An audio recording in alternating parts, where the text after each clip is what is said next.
Wala akong narinig.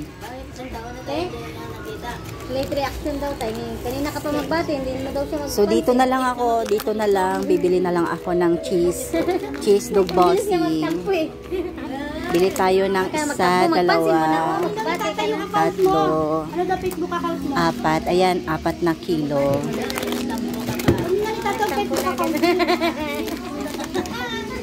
5 kilong bossing cheese dog. So ayan, medyo matigas pa. Bin, kulin daw Facebook account mo. Girl. Paglaki na lo Girl. Paglaki na hindi din Dito lang. Bago ba to, girl? Ay, kamukama sila bubo. Labu. Nagregalo sa akin. Kaya birthday ko din ng 19. Siya birthday niya ngayon. Magbati mo naman siya. Happy birthday. Ubus na yung Happy birthday, girl. Thank you. Birthday mo rin. Belated happy birthday. Tapos Yung 19. Hindi ka nakatikim ng pansit kung ano. Hindi ko naman alam eh. Sige, dito na lang. 1 kilong baloni. Cute nila bubo. Kaya nga eh. Maganda yung nabubo mo dyan.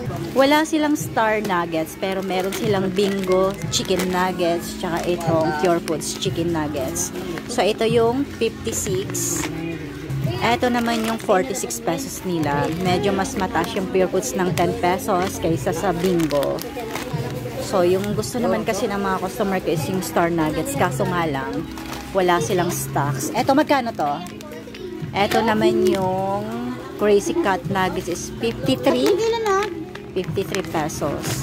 So, magkano yung bintahan nito sa ano? Sari-sari store? Magkano ba dapat ang patong? So,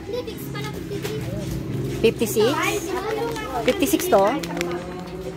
53. Ito pala, 53. Ito yung 46. Ito naman yung 56. So, mamimili tayo kung ano yung gusto ng mga bata. Pero try natin magbenta ng ibang brand ng chicken nuggets. So, ayan, sabi nila, pag maraming anak, sa bingo daw kasi mas maraming laman kaysa sa Pure Foods. So, nakadepende pala to sa ano, maraming anak. Yung bingo chicken nuggets. So, dito na lang tayo sa bingo chicken nuggets. Kasi medyo cheap to eh. Magkano to, girl? 46? Oh, so, ito 46, 12 pieces daw yung laman. So, try natin.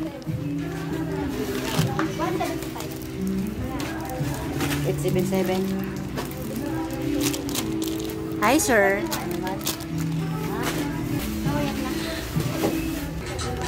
So, ayan. Ito lang siguro. 5 kilong cheese dog. Tapos 1 kilong baloney. Tapos 8 pirasong bingo nuggets. Tapos try din natin tong Burgerets CDO. 42 naman to. So, pwede ito nating ibenta ng 45 pesos, no? May 3 pesos ka. So, ayan. 1 kilo lang muna. Try lang natin kung mabenta siya. Try tayo. Try ng bago. So, ayan. Kinukwenta na ni ate girl yung ating.